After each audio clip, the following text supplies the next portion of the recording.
They tell us this world is real, that our senses are trustworthy, that what we see, hear, touch, and feel defines the boundaries of existence. But what if all of it, every memory, every thought, every desire, has been filtered through an unseen design? What if the very architecture of consciousness has been subtly altered? Not by nature, but by an intelligence that thrives in silence? Some call them the Archons. Not gods, not demons, but engineers of perception, illusion, and control. Ancient civilizations whispered about them through symbols, myths, and sacred texts. The Gnostics spoke of a false reality, a constructed dream built to imprison the human spirit within the limits of material awareness. They claimed the Archons were not merely watchers, but architects of the mind, using fear, desire, distraction, and above all, ORGETFULNES, that the greatest prison, they said, is the one you cannot see. Look around you. Endless information, constant entertainment, 1,000 opinions, but no truth, 1,000,000 images, but no clarity. Is it possible that humanity is not evolving, but looping? Repeating the same wars, the same power struggles, the same mistakes, century after century, while believing itself to be progressing? Could this be the perfect illusion? A system that keeps us busy, emotional, divided, always searching, but never finding? The Archons do not need chains. They simply redirect attention, distract curiosity, rewrite memory. They do not steal power, they borrow it from those who surrender without knowing they have. The Gnostics believed the human soul was a spark, a fragment of a higher realm, trapped inside a construct they called the kinema, the realm of emptiness. Here, consciousness is fragmented. Fear becomes currency, and illusion becomes law. They warned that the more humans invest emotionally into this false world, the more power the Archons gain. Like parasites feeding on distorted emotion, we are told to fit in, to obey systems, to accept the world as it is. But who designed those systems? Who defined normality, and why? Does it never quite feel right? Every day, millions wake up with the silent ache of something missing. A nameless longing. A pulse beneath the surface of reality, like a memory trying to break through. Perhaps this is the first sign of awakening. The moment when the walls of the illusion begin to crack, and in that crack, the Archons feel threatened. Because the awakened do not simply see the world, they see the strings behind it. This is not a story of fear. This is a story of decoding. The beginning of escaping the illusion. They do not rule us with weapons. They do not command armies. They have mastered something far more subtle. The frequency of human emotion. From the moment we are born, we are shaped by invisible forces, not to think, but to react. Fear, desire, anger, shame, every emotion, like a note in a cosmic symphony, carries a frequency. And frequencies can be harvested. Ancient Gnostic texts warned. They feed on the distortion of human feeling. To the Archons, emotion is not weakness, it is currency. Every conflict, every heartbreak, every moment of dread releases energy beyond what the human eye can see. Look at the world today. Constant outrage, carefully engineered division, nations split into fragments, families torn apart, ideologies weaponized. Not by accident, by design, a perfect emotional ecosystem. The Archons do not simply observe our suffering, they tune it. Like conductors guiding the orchestra of civilization. They discovered long ago that the human heart emits a measurable electromagnetic field, stronger than the brain itself. And when the heart breaks, that field fractures. The energy released in that moment of helplessness is pure, raw, unfiltered. And they take it. Not through technology, but through belief. The greatest illusion is this, that your feelings belong to you. But what if every strong emotion you ever had was pulled from you at the exact moment you felt it? What if pain wasn't just pain? What if it was the harvest? Every ancient civilization warned us, guard the heart, protect the mind, because without inner sovereignty, the soul begins to leak. And once it leaks, they follow the trail. There's a reason they fear our calm, our silence, our stillness. Because silence cannot be manipulated. And a heart aligned with truth does not bleed, it radiates. Perhaps the true escape is not rebellion, but emotional mastery. Not resistance, but resonance. And when resonance awakens, the Archons lose their grip. Not because we fight them, but because we no longer feed them. History is not written by victors. It is edited by unseen hands. Memories do not simply fade. They are erased with precision. Entire civilizations rose, discovered truths beyond imagination, and then vanished as if they were never here. Why? Because knowledge is not merely power, it is escape. And escape must be prevented. The Archons understood this long before we did. They discovered that the mind does not need chains, only narratives. Stories that tell you what is real, what is possible, what is forbidden. They reshape history in silence, removing keys that could open the prison gate. Ancient texts burned, symbols altered, chronologies fragmented, heroes turned into myths, sages turned into legends, and truth turned into fairy tale. The past was not lost. It was taken. Look closely, and you will find echoes of things we were never meant to remember. Advanced knowledge hidden in ruins, star maps etched in megalithic stone, forgotten sciences disguised as ritual. But when we find these traces, a strange feeling emerges, a memory we cannot place, as though something deep within us remembers, but cannot speak. This is the hallmark of archonic control, not to destroy the truth, but to bury it beneath layers of doubt. They do not erase. They rewrite. They do not silence. They redirect. They do not forbid belief. They choose what you believe in. The greatest manipulation is not outside. It is inside the human mind, the rewriting of memory itself. Every child is born with curiosity. But curiosity, they learned, is the most dangerous trait of all. So they teach obedience before memory, entertainment before inquiry, consumption before comprehension, and slowly, the ancient question dies. Who were we? Before we forgot who we are, perhaps the awakening begins. The moment we feel the weight of missing history. The moment we ask, what memory have they stolen from me? Because somewhere deep within the human heart, there is a voice that refuses to forget. A luminous fragment of the original source, waiting for someone to listen. When the body sleeps, consciousness does not rest. It wanders. And in that wandering, they wait. Dreams are not merely fragments of memory. They are gateways between the visible world and the unseen mechanisms of control. The Archons learned something long ago, that the subconscious mind is the most sacred space in existence. A realm without logic, without defense, where symbols speak louder than words, and suggestion becomes law. In the silence of sleep, they sculpt thoughts. They plant impulses. They rewrite fears, and call them personality. Ancient mystics claimed that dreams were messages from higher realms, but over the centuries, the signal changed. The messages became fragmented, distorted, like a radio hijacked mid-transmission. We stopped dreaming with purpose, and began dreaming what we were given: nightmares, unexplainable faces, endless falling, the sense of being followed by something that was never human.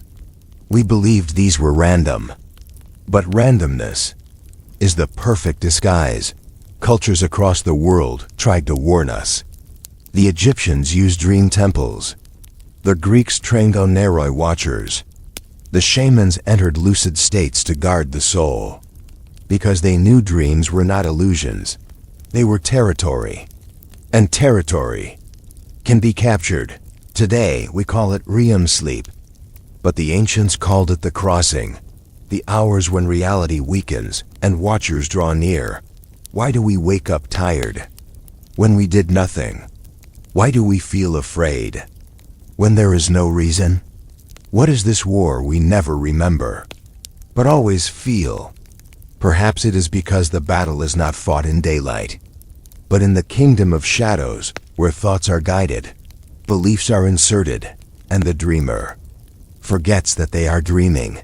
Awakening does not mean waking up. It means taking back the night. The moment we enter the dream with awareness, the Archons lose control. They fear the lucid mind, because it walks the dream as an equal. And maybe that is the next step of our evolution, not to escape the dream, but to learn to shape it. The Archons have one true enemy. It is not rebellion. It is not knowledge. It is silence, because silence cannot be programmed. From the moment we awaken, the noise begins. News feeds, messages, notifications, opinions, fears, plans, all designed to keep the mind in motion. A constantly spinning wheel that never allows one moment of stillness. Stillness is dangerous, because stillness seized out in the ancient world. It was called the Great Turning Inward, a sacred ability to exit the noise of the outer world and enter the clarity of the inner realm. Today, it is nearly forgotten. There are no temples for it, no schools for it, only distractions. Endless distractions. Have you noticed? The moment you are alone, your mind becomes loud. It fidgets. It screams. It wants stimulation. It would rather run to a screen than face its own reflection. This is no accident. It is conditioning. They do not fear your thoughts. They fear your awareness of them, because a thought observed is a thought disarmed. The Archons understood what most of humanity never realized, that the true battlefield is not outside. It is within the 7 inches between the ears. And the kingdom between the ears can be conquered with sound, with speed, with distraction. But something ancient is returning. A memory older than language. A whisper beneath the noise. There is a place the Archons cannot enter. It is not a room, not a ritual, not a religion. It is simply the space between thoughts. That is the doorway, the exit, the first crack in the cage. When awareness enters that space, the mind does not empty, it awakens. And awareness does not fight them, because it does not need to. Awareness does not rebel. It dissolves the illusion. This is the first battle. It is not one with rage. It is not one with force. It is one with presence. Silence is not the absence of sound. It is the presence of truth, and that they cannot control. What if humanity was never meant to evolve, but to produce? From birth, we are given an identity, a role, a system to obey. But what if all of this was infrastructure, not for human growth, but for energetic extraction? Ancient Gnostics called it the Archonic harvest, a silent mechanism designed to convert human experience into emotional fuel. Not metaphorically, literally. Our jobs keep us tired. Our desires keep us chasing. Our fears keep us distracted. Our hope keeps us cooperating. Not because we are free, but because obedience has been disguised as ambition. This is not a prison with walls. It is a farm without fences. Look at our cities. Millions moving in synchronized patterns, placed in grids, fed schedules, assigned value. Each life predictable, measurable, extractable. Every conflict releases energy. Every heartbreak releases energy. Every fear releases energy. And under the surface of everyday life, something is collecting it. In the myth of the demiurge, the Archons did not seek to destroy mankind. They sought to utilize it, not as equals, not as beings, but as resources, a quiet conversion process. Experience gives emotion. Emotion gives frequency. Frequency gives supply. We are told to dream big, but never beyond the boundaries of the system. We are told to pursue happiness, but never how to define it ourselves. We are told we are free, yet our every step is guided by invisible momentum. Freedom is not the ability to choose. Freedom is the ability to stop reacting, because if there is no reaction, there is no harvest. And when the harvest ends, the Archons lose power. Perhaps the question is not, how do we escape? But rather, what happens to them when we finally do? Maybe they already fear that day. Maybe that is why the system has become louder, faster, more addictive, more carefully engineered. A system that begins to shake when its food source starts to wake. And perhaps that is what is happening now. They thought rebellion would come with weapons, with protests, with noise, but rebellion does not always roar. Sometimes it resonates. For centuries, humanity tried to break the system with force. War against war, power against power. But the Archons were never threatened by conflict. Because conflict feeds them, they do not fear resistance. They fear coherence. The human body, especially the heart, emits a measurable electromagnetic field. Science confirms this. Ancients knew this. And the Archons feared this, because when consciousness aligns with the heart, emotion becomes frequency. Frequency becomes force. And force becomes signal. Not scattered, not distorted, but pure, unified, laser-like, a broadcast of awareness that cannot be harvested. Ancient mystics called it the golden tone, a silent internal alignment in which thought, breath, and heartbeat move as one. In that state, fear collapses, shame dissolves, noise fades, and the Archons fall. Silent, they cannot interface with harmony, only chaos. If the human heart stabilizes its frequency, they cannot enter. Not through fear, not through dream, not through memory. Because harmony creates its own boundary. A shield, not built of metal, but geometry of spirit. And perhaps in this forgotten principle lies the ancient secret of every lost civilization. They were not destroyed. They simply learned to resonate beyond the reach of control. Maybe humanity does not need to fight them. Maybe humanity only needs to remember the frequency they can no longer touch.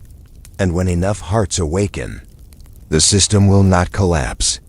It will disappear. Not with war, not with revolution, but with a whisper of cosmic truth.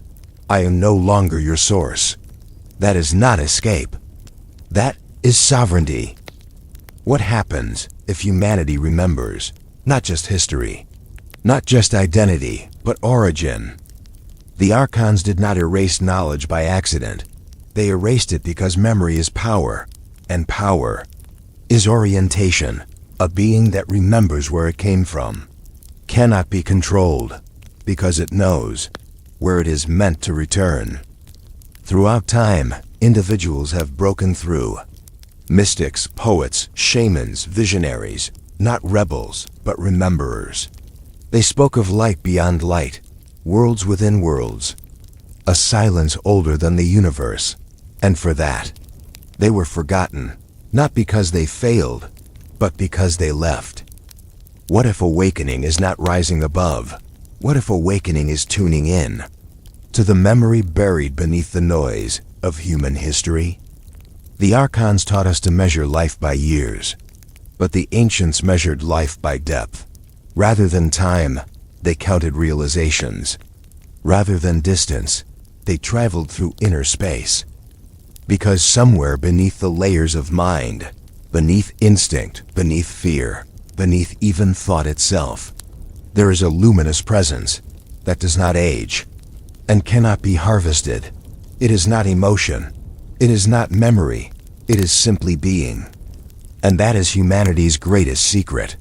Even after millennia of manipulation, after endless cycles of false history, the Archons never found it, because it does not exist inside the system.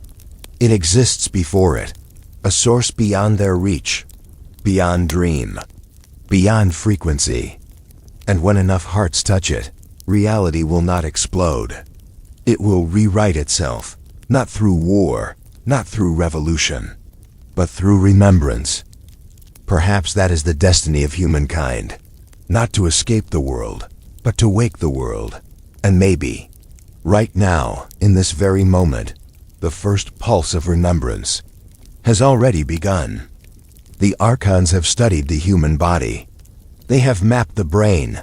They have measured every chemical, every emotion, every reaction. But there is one thing they have never touched: the soul. It does not appear in brain scans. It does not respond to electric pulses. It does not change when the body changes. It simply is. The soul does not obey biology. It does not follow logic. It resists even time itself. It can witness pain. Without becoming pain, it can observe fear. Without becoming afraid. That is why they fear it, because the soul is unprogrammable. They tried to break it with suffering, but suffering made it stronger. They tried to silence it with systems, but it learned how to whisper through dreams. They tried to erase it through history, but it survived in symbols, songs, and silent intuition. The soul is not energy. It is not identity. It is presence. A quiet awareness that watches all things, but belongs to none. And when a human touches that presence, even for a moment, the illusion collapses. Because the moment a soul realizes, I am not my pain, I am not my noise, the entire structure of control begins to crack. Pain no longer harvests energy. Fear no longer guides decisions. Shame no longer poisons the heart. The frequency becomes clean. The system becomes silent, and the soul remains. That is why the Archons spent millennia trying to forge a world without silence, without stillness, without sacredness. Because silence reveals it. Stillness hears it. Sacredness awakens it. And when it awakens, nothing can command it. Nothing can own it. Nothing can use it. That may be the deepest truth of all. We were never meant to serve the system. We were meant to outgrow it. Not through defiance, but through remembrance of what cannot be controlled. The soul does not escape the world. It transforms it, because it carries something within that even the Archons cannot decode. A light, older than fear, older than illusion, older than the universe itself, the light of pure being. And when humanity finds it again, the experiment ends. What if this world was never the destination? What if it was only a chamber, a test, an initiation? Every ancient teaching hinted at the same idea. Earth is not the final realm. It is the filter, the trial, the mirror. A place where souls are not punished, but measured. The Archons do not rule us because we are weak. They rule us because we have not yet learned how powerful we truly are. So they built a world to keep us busy, to keep us chasing shadows, to keep us searching outside ourselves. But what if the moment we stop searching, something begins to speak? What if reality is layered, like pages of a cosmic book? What if consciousness is not trapped here, but only looking through a narrow window of frequencies we call matter? Maybe death is not the end. Maybe birth was not the beginning. Maybe these bodies are only suits used by consciousness to enter a realm that trains perception through limitation. Perhaps this is why the Archons never show themselves. The test would collapse. The greatest illusion ever created is not the world itself, but the belief that there is nothing beyond it. But some have already seen cracks in the sky. Some feel memories of places they have never visited. Some dream of stars as if they once lived among them. Maybe they were not dreams. Maybe they were the echoes of truth. The threshold is not a doorway. It is a realization. A shift from I live in this world to this world lives in me. And when that awareness ignites, reality bends. The illusion flickers. The system shivers like a shadow exposed to light. And the soul steps beyond the veil, not by leaving this world, but by seeing it clearly. Perhaps that is what freedom truly is. Not escape, not victory, but clarity. Awakening is not the end, it is the beginning. Because once the illusion is seen, the question remains, what now? Many believe awakening means escape, to leave this realm, and return to some higher world. But what if that belief is just another trap? Another distraction from a greater purpose? What if awakening does not free us from the world, but allows us to heal it? Perhaps human beings are not prisoners. Perhaps they are seed carriers. Beings designed to receive forgotten frequencies, activate them through experience and plant them into the fabric of reality itself.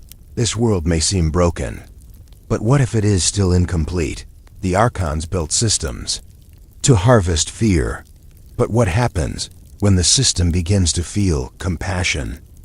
What happens when empathy enters the grid? What happens when millions awaken, not in anger, but in understanding? The greatest revolution is not uprising, but up-leveling. When consciousness rises, systems crumble naturally, not because they are attacked, but because they are no longer needed. Imagine a civilization not built on conflict, but coherence. Not distraction, but presence. Not fear, but purpose. Maybe humanity was not meant to escape the simulation. Maybe humanity was meant to rewrite it. And perhaps that rewriting has already begun. Not with battle cries, but with quiet choices. Eating with awareness. Thinking with honesty. Speaking with compassion. Breathing intentionally. Because change does not begin on streets. It begins inside frequency. And when enough hearts rise, this world will not be left behind. It will be reborn. They told us one person cannot change the world. But maybe the world does not change all at once. Maybe it changes in hearts. One, then another, until a rhythm begins to form. A pulse, a new frequency. The Archons designed this world to control the collective, but they always underestimated the individual, because every system ever built, every empire, every ideology started with a single thought, inside a single mind. And thoughts can be rewritten. Systems do not change when billions awaken. They change when one person chooses to see clearly. One person who refuses fear. One person who sits in silence. One person who says, I will not feed the illusion anymore. That is not rebellion. That is sovereignty. You see, consciousness does not spread like fire. It spreads like light, quietly, steadily, igniting what is ready to be seen.